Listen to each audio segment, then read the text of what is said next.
My fellow nerdikins, welcome back to another episode of That's So Nerdy. Today we've got another deck profile for you, and it's my man Vegeta.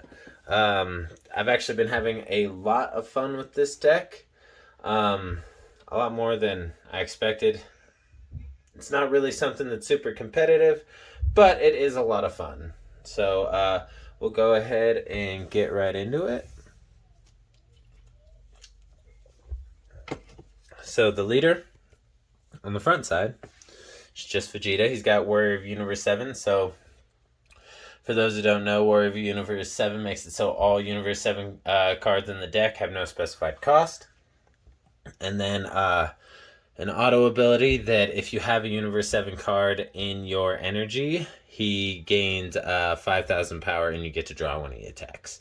Then Normal Awaken, for less life, you get to restand 2 energy, which is really, really nice with this dynamic. But he doesn't have an alternate awaken because he is an older leader, but he is, in my opinion, still really good.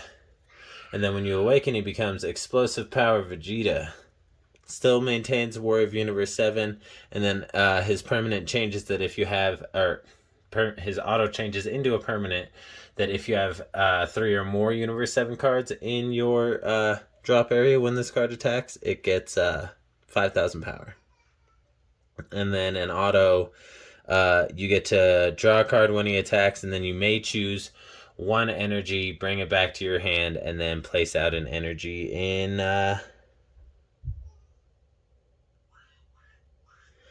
And it's just, I've been having a lot of fun with this deck. It's been really, really awesome. And then we're going to start it out with. We've got 3 copies of the Tournament of Power Arena. What this field card does is it makes it so your red-blue multicolor cards don't have energy exhaust, and it makes it so if you tap it, you can scry the top 3 cards of your deck and place them on the top or bottom of your deck in any order. So we're running only 3 copies of that because we're also running 3 copies of Whis the Tournament Spectator. And he's got an auto ability that when he's played, you get to search out the Tournament of Power from your deck. I mean, he's also got 5k combo, 5k power, so he's not really gonna do anything like aggressively in terms of power, but once you use him on the board, you have him for combo power. And then we're running 2 copies of Ultra Instinct Son Goku Battle Mastery. His first auto ability is when you play this card, you get to search the top 3 cards of. Look at the top 3 cards of your deck. Choose up to 1 multicolor extra card among them, add it to your hand, then place the remaining cards on the top or bottom of your deck in any order. And then an auto ability of when this card is KO'd or removed from your battle area by an opponent's skill, you get to choose a multicolor extra card in your drop area and add it to your hand. So he's really good in finding your multicolor extra cards because they're important to your win con in this game or in this deck, and it's not quite the same as what most people might be thinking. While this is indeed an invoker strategy, it is has nothing to do with Cat Blow because 1, I never had the card, and 2, I don't know, I just didn't really like how it felt winning that way. For our super combo, we're running 4 copies of Beerus the Divine Obliterator. When you combo with him on your opponent's turn, if your leader card is red or blue and you combo with him on your opponent's turn, from your hand, you choose up to 1 of your red-blue multicolor energy and switch to active mode, which is very, very relevant in this deck because you're going to have mostly, if not all, red-blue energy in your energy area at some point. Alright. Next, we're running 2 copies of Focus Mind Sun Gohan. he's really good because he's got barrier, so if he hits the board, he's pretty much going to stick there unless your opponent has something that ignores barrier. He's got an activate main that you can look at the top 7 cards of your deck and then play a card from those 7 if you can pay its energy cost. So that's really good for if you get him on the board. If you're not seeing what you really want in your hand, you can scry the top 7. Boom. If you have the energy to play whatever you're looking for, then you can play it. As long as you can pay for it. It's an awesome ability. And then let's get into the obvious one of the deck. It's going to be Super Saiyan Blue Vegeta, Inspired Technique, Barrier, Deflect, Energy and Exhaust, and Invoker. So for those who don't know, what Invoker does is when it's on the board, and if you want to activate a multicolor extra spell, instead of paying its cost, you can just tap a multicolor energy. So Sleepy Boy Technique, which is a 3-drop, becomes a 1-drop as long as it's a multicolor energy and Vegeta's on the board. And Final Heat Phalanx, all the multicolor extra cards become 1-drops. It's really, really, really good. Alright, next we've got 3 copies of Golden Frieza Sovereign Technique. This one also has Invoker, but it doesn't have protection like the Vegeta does, because Vegeta does have Deflect and Barrier, so it's going to hit the board and it's going to stick unless your opponent has something that avoids those. And then this Frieza's got an auto ability that if your leader card is a Universe 7, when you play this card, look at the top 5 cards of your deck, choose up to 1 red-blue multicolor extra card among them, add it to your hand, then place the remaining cards on top or bottom of your deck in any order. So, like I said before, that's just going to help you to get your extra cards into your hands. That way you can use them, because the more you use them, the easier your win con in this deck is going to be. Alright, now we're moving on to one of our, well, actually I think it's, one of 2 floodgates that I've got in this deck. It is pretty counter heavy, so having these floodgates is really nice. I am not running Heroic Prospect or God Sealing Technique, even though it's a blue leader, because I don't have those cards. But we're running Vegeta Ready to Rumble. He's a counter attack for 4 energy, and when he gets played, your opponent can't attack for the turn unless they sacrifice an energy. It's really, really, really good floodgate, because most people, unless they're going for game and they really don't care about their energy because they have nothing left, they're not going to sacrifice their energy. Alright, moving on. The next one on our list is only viable really earlier in the game, or if you're desperately going for the win, and that's At All Cost Vegeta. He is a Universe 7 card, which, I mean, duh. He's got an auto ability that when you play this card, you get to draw 2 cards, or is it 1 card? You get to draw 1 card and then restand 1 energy. Yeah, I was trying to make sure if it was mono blue or not, but yeah, no, you just get to restand an energy. And then an activate main of once per turn, you get to choose 2 cards in your life, add them to your hand, and then if you have 5, and then you gain plus 3,000 power for the duration of the turn for each energy that you have, and if you have 5 or more energy, he gains triple strike. So that's really good for, like I said, going for pressure like a little earlier in the, I say earlier, it's still turn 4, but a little earlier in your strategy, because you are, around turn 4, you're probably still going to be at enough life to be able to proc this ability off and still be safe with everything that you have. Alright, moving on. We've got 2 copies of Super Saiyan Blue Vegeta Steadfast Ally.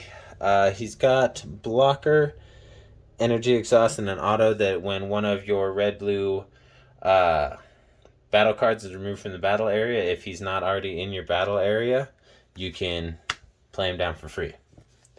It's a decent ability. I don't. Well, you also can't have a copy of him in your battle area.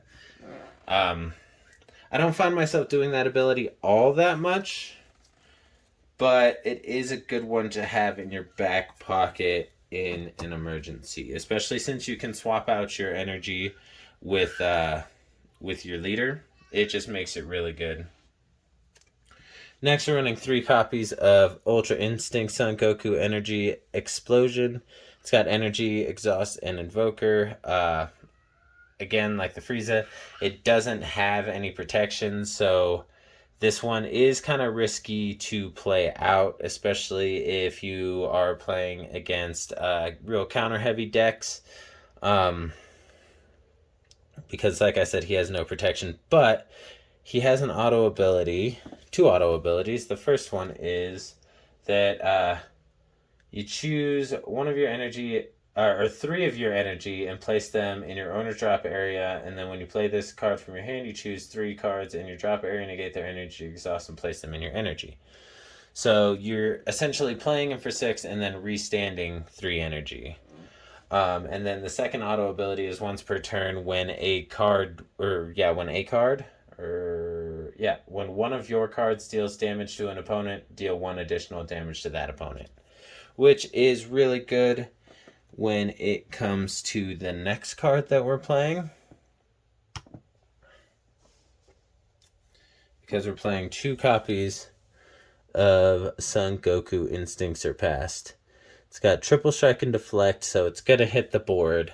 Doesn't have barrier, so it doesn't have protection from getting popped from somebody using a charismatic villain later on.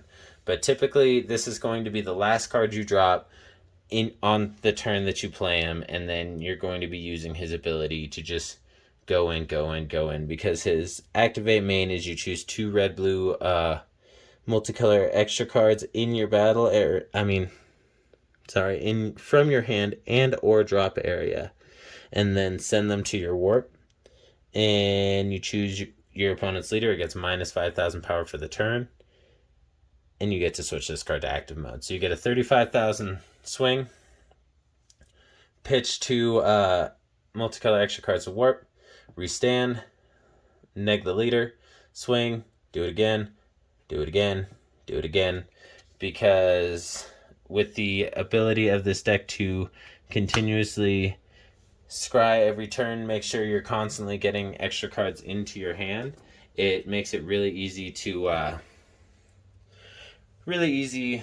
make sure you're going to have the extra cards available to you to go for game with that strategy.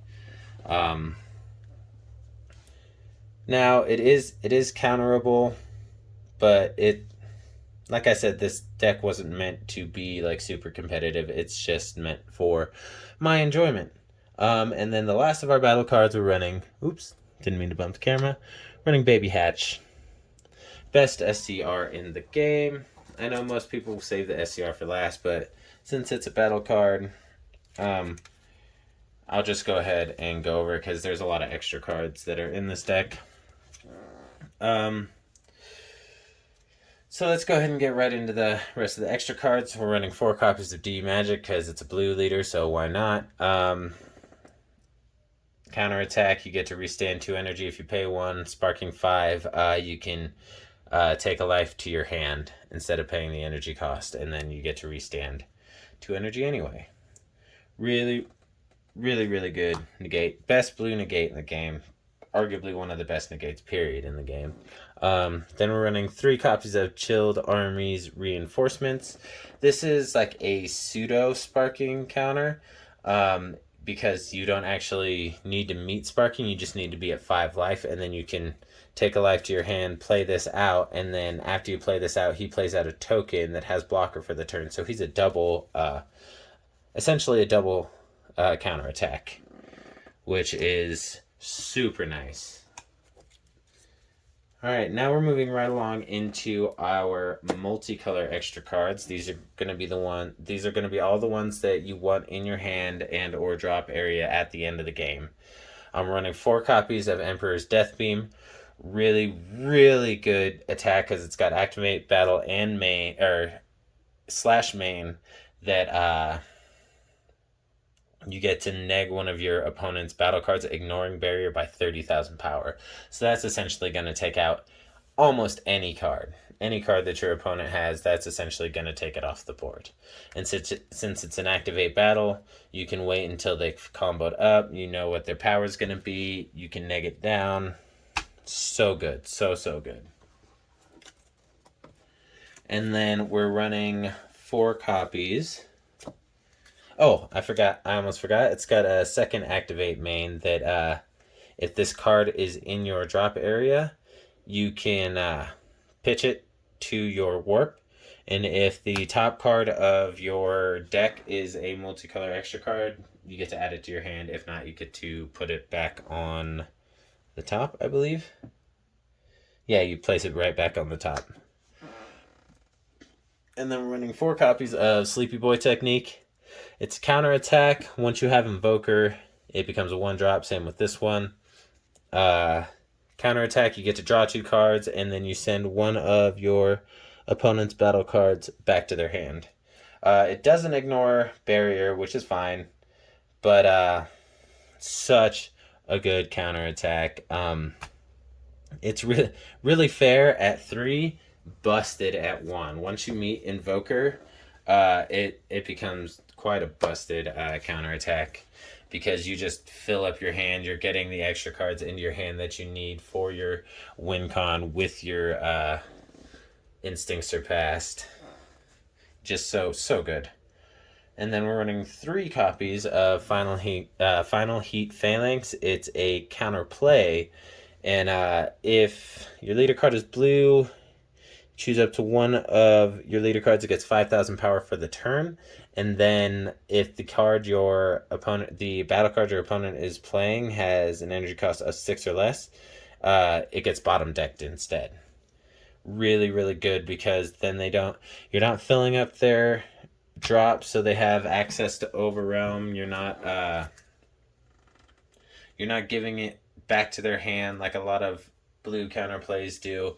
You're sending it back to the bottom of the deck, so they likely won't see it again in that game. And then the last cards that we're running 2 copies of We're in This Together. This is a really, really busted card in my opinion. It's got an activate main that you when you play this card, you KO all of your opponent's battle cards with power 25,000 or less.